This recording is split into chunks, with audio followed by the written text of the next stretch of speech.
Shalom Bapak Ibu. Akhirnya kita berada di hari ke-40 kampanye Kerajaan Allah. Program ini saya percaya telah memberikan benih untuk kita mengerti sebagian tentang Kerajaan Allah. Dan kiranya semangat kita untuk mengingini, mencari, memprioritaskan Kerajaan Allah melebihi yang lain akan membuat kita mengalami berkat-berkat di dalamnya.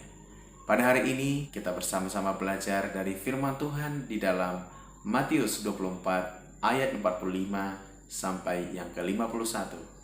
Topik hari ini adalah menjadi hamba yang setia dan bijaksana. Demikian firman Tuhan dari Matius 24 ayat 45 sampai 51.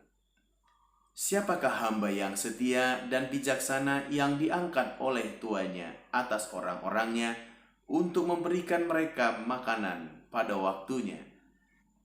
Berbahagialah hamba yang didapati tuannya melakukan tugasnya itu ketika tuannya itu datang. Aku berkata kepadamu, sesungguhnya tuannya itu akan mengangkat dia menjadi pengawas segala miliknya. Akan tetapi apabila hamba itu jahat dan berkata di dalam hatinya, Tuanku tidak datang-datang, lalu ia mulai memukul hamba-hamba lain dan makan minum bersama pemabuk-pemabuk, maka tuan hamba itu akan datang pada hari yang tidak disangkanya dan pada saat yang tidak diketahuinya, dan akan membunuh dia dan membuat dia senasib dengan orang-orang munafik.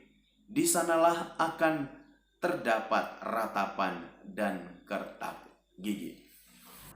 Bapak Ibu semua, dalam perikop ini Yesus memberikan sebuah kisah mengenai tuan dan hamba-hamba yang dipercayakan untuk menjaga, memelihara, memberi makan orang-orang yang dipercayakan kepada mereka. Dan Tuhan mengatakan, siapakah di antara hamba-hambanya yang setia dan bijaksana, yang melakukan tugasnya pada waktunya untuk memberi makan orang-orang yang dipercayakan. Apabila itu dilakukan, maka tuannya akan mengangkat orang itu, hamba-hamba itu, menjadi pengawas. Di sini ada bicara promosi. Tetapi sebaliknya, hamba-hamba itu mulai berpikir dalam hatinya, tuannya lama tidak datang-datang, kehilangan kepercayaan, kehilangan keyakinan bahwa Tuhan itu pasti datang. Akhirnya dia mulai memukul hamba-hamba yang lain, lalu mulai makan dan minum dengan pemabuk-pemabuk.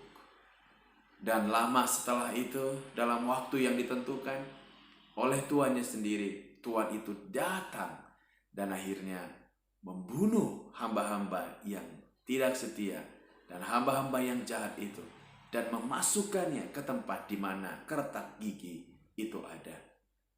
Tempat di mana ada kertak gigi itu selalu bicara tentang neraka atau kematian yang kekal. Saudara, dari perikop ini kita temukan ada kata setia. Setia itu berbicara karakter di dalam batin kita, di dalam jiwa kita, dalam roh kita. Sedangkan kebijaksanaan itu berbicara mengenai ketangkasan, keahlian, kebiasaan-kebiasaan yang dibangun yang akhirnya membudaya dalam diri kita menjadi sebuah hikmat. Kemudian dikatakan di sana bahwa memberi makan, kita harus persiapkan makanan itu. Kita harus persiapkan menunya dengan baik. Lalu pada waktunya, itu artinya kita teratur sedemikian, disiplin sedemikian. Apa yang terjadi?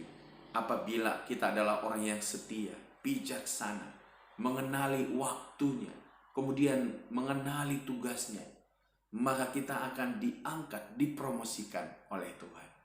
Saudara yang dikasihi Tuhan, saya yakin di kerajaan surga kelak juga ada tingkatan-tingkatan daripada orang-orang yang terlibat di dalamnya.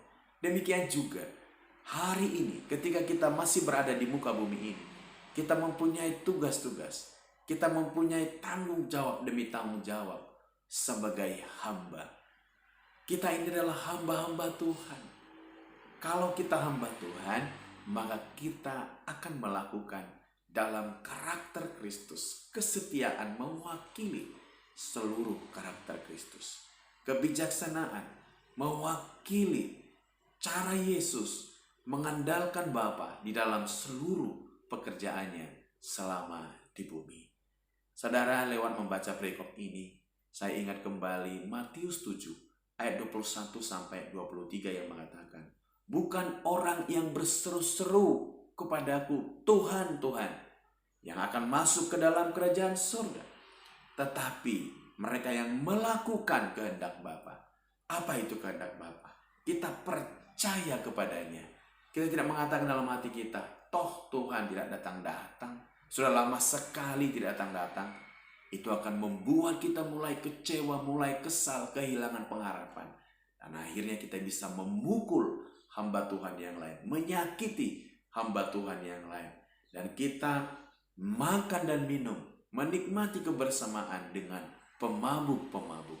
Padahal Efesus 5 ayat 14 sampai 18. Bangunlah kamu yang tidur, bangkit dari kematian.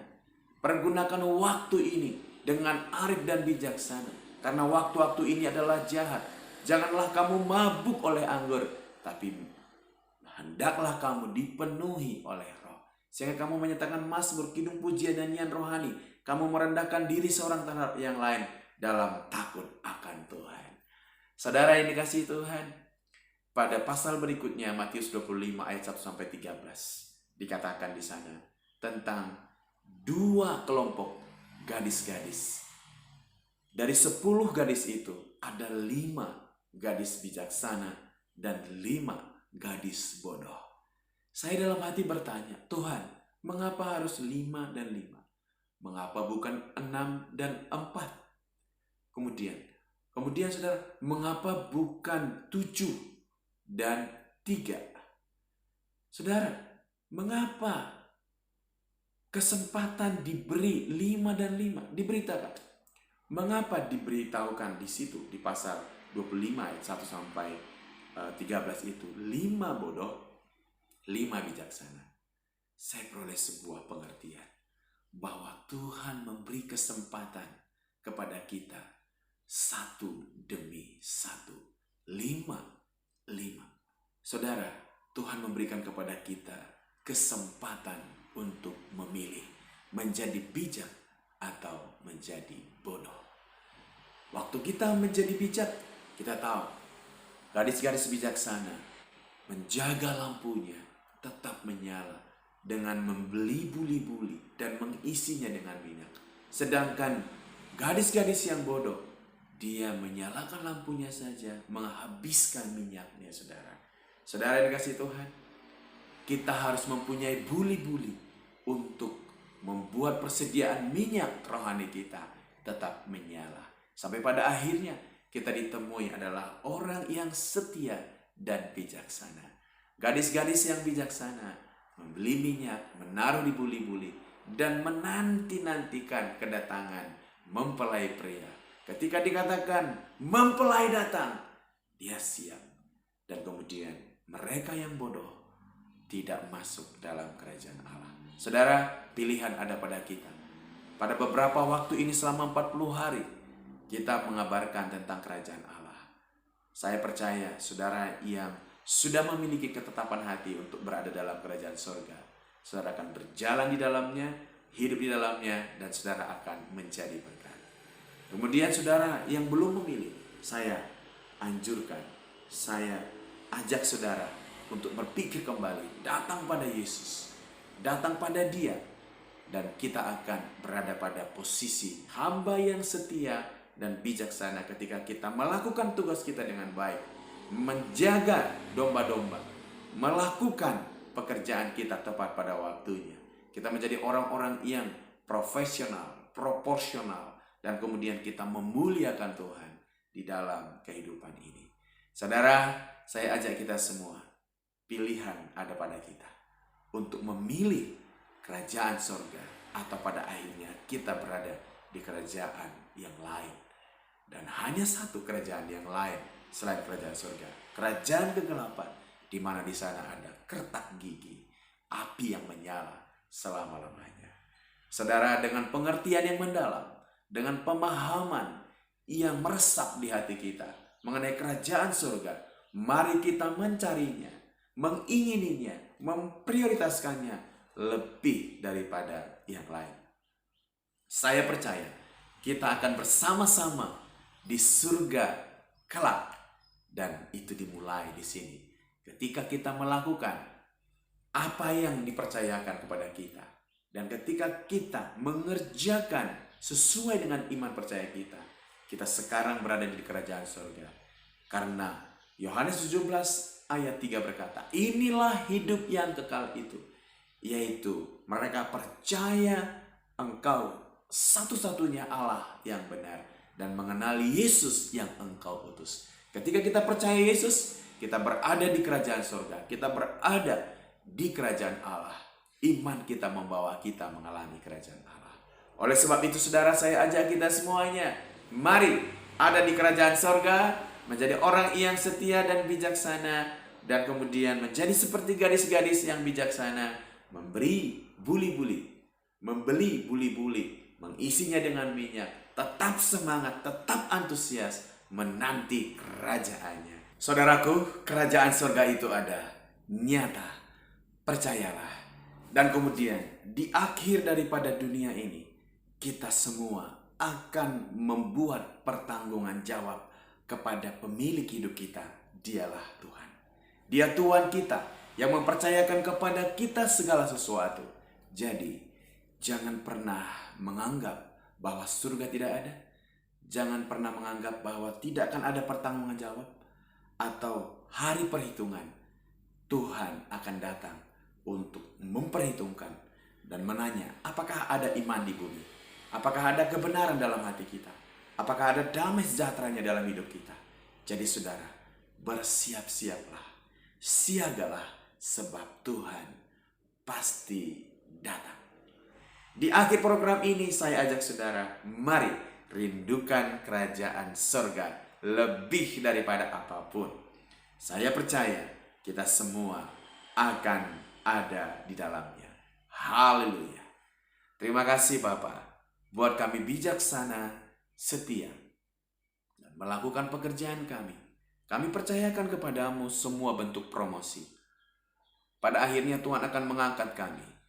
Saat ini kami masih berada di dunia, maka dengan itu biarlah kami mulai dari rumah, di komunitas, menyatakan diri kami adalah orang-orang yang ada di dalam kerajaan surga.